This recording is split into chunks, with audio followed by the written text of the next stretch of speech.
মানিক হচ্ছে second party, মানিক হচ্ছে কমিশনের কাজ করে। গুড মর্নিং সবাই, মাই নিউ ব্লগ। তো ফাইনালি আমি চলে এসেছি কেলনাপাড়।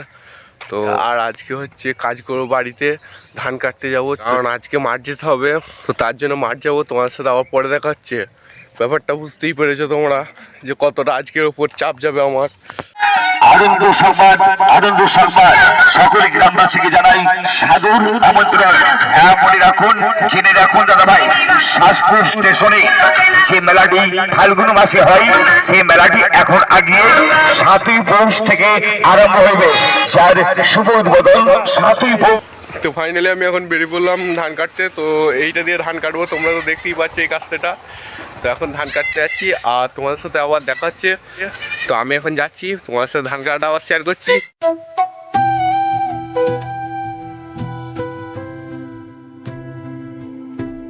তো ধানের কীটনাশক কাজ করছে না। কীটনাশকটা কাজ করছে না কেন?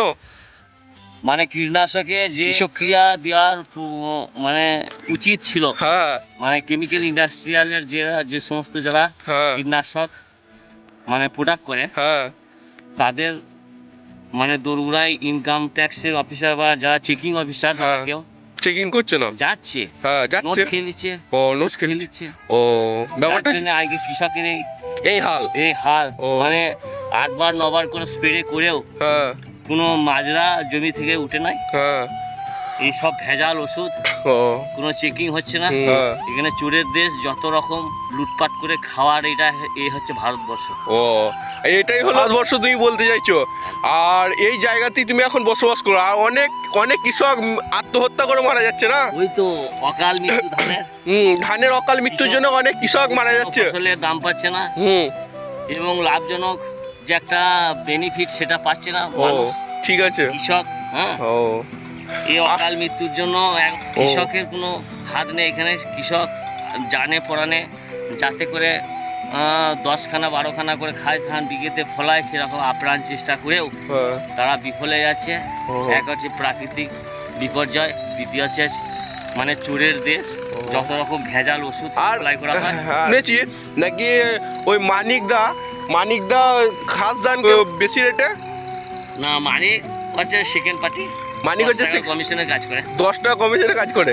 আর মানিক ওরা যেভাবে ধান ফান ক্রয় করে চাষির কাছ থেকে, ও মেহনত করে ঘুরে ঘাড়ে 10 টাকা কমিশনে কাজ করে। মিল ডাইরেক্ট মিলেও দিতে পারে না। ওর একটা পার্টি আছে সেকেন্ড পার্টি, তা না হচ্ছে মুক্তকে ধান দেয়, মুক্ত জীবনে ধান দেয়। হ্যাঁ, নানা রকম রাইস মিলে ধান দেয় মুক্তকে মানিক ধান দেয়।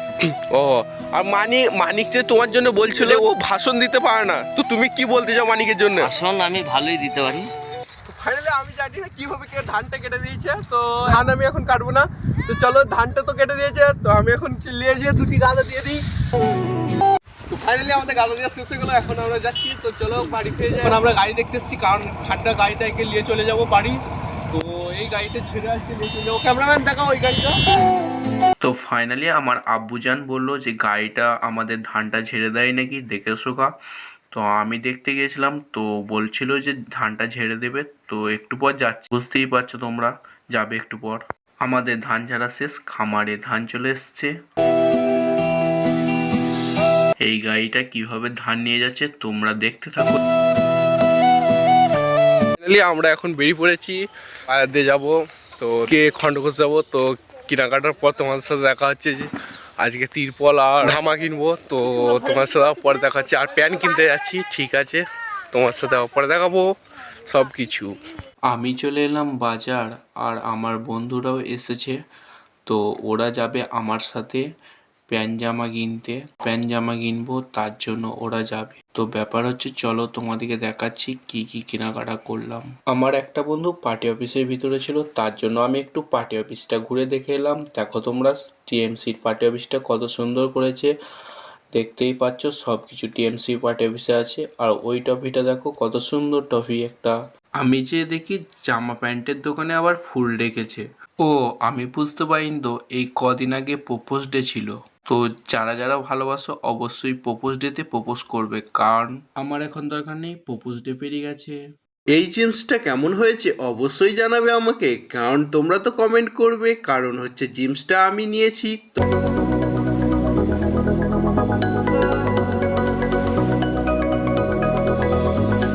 ফাইনালি আমাদের জিন্স নেওয়া হয়ে গেল। এরপর আমি দেখি বাড়ি যাব। তিরপলটা দেখলে ওটা আমরা নিয়েছি, তো তিরপলটা কেনা হয়ে গেছে। এখন তোমাদেরকে দেখে দিচ্ছি যে এই দোকানটা থেকে আমরা তিরপলটা নিলাম।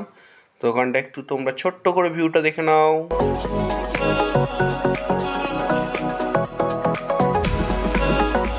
তো এখন আমরা এই দোকানটাতে ধামা কিনতে চলে এসেছি, তো তোমরা একটু ধামার ভিউটা দেখে নাও। এই ধামাটা আমরা কিনছি।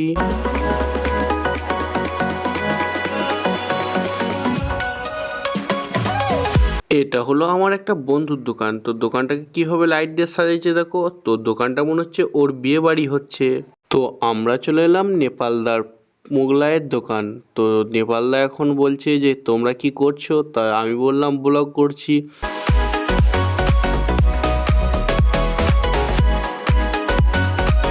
তো তোমরা দেখতে থাকো নেপালদা কত সুন্দর করে মোগলাই বানাচ্ছে। তো তার জন্য আমি একটা ছোট্ট ভিউ নিয়ে নিলাম তোমাদের জন্য। তোমরা দেখতে থাকো এখন আমার চ্যানেলে। তো যারা যারা এখনো পর্যন্ত চ্যানেলটাকে সাবস্ক্রাইব করোনি অবশ্যই সাবস্ক্রাইব করে দাও, কারণ আমাদের চ্যানেলে মেম্বার হতে গেলে সাবস্ক্রাইব করা লাগে। তো তাড়াতাড়ি সাবস্ক্রাইব করে দাও আমাদের চ্যানেলে মেম্বার হওয়ার জন্য। আর নেপালদা এই মোগলাইয়ের মধ্যে কি কি মশলা ইউজ করেছে তোমরা যদি জেনে থাকো অবশ্যই আমার সাথে কমেন্ট করবে। এখন মোগলাই ভাজা চলছে, তোমরা দেখো একটু ভিউটা কত সুন্দর করে। এখনো পর্যন্ত মোগলাই আসেনি আমাদের টেবিলে, তার জন্য অপেক্ষা করছিলাম আমরা বসে বসে। তো ফাইনালি আমাদের টেবিলে এখন দুটো মোগলাই চলে এসেছে, আর একটা কই সেটাই তো আমি ভাবছিলাম। তো তারপর পরে দিয়ে গেল মোগলাইটা, তোমরা দেখতেই পাবে কিছুক্ষণের মধ্যে। আর একটা করে ভেজিটেবল চপ এবং চিকেন পকোড়া খেলাম। তো আমি এখন খেতে বসি, তোমরা এখন নিচেই কমেন্ট করো।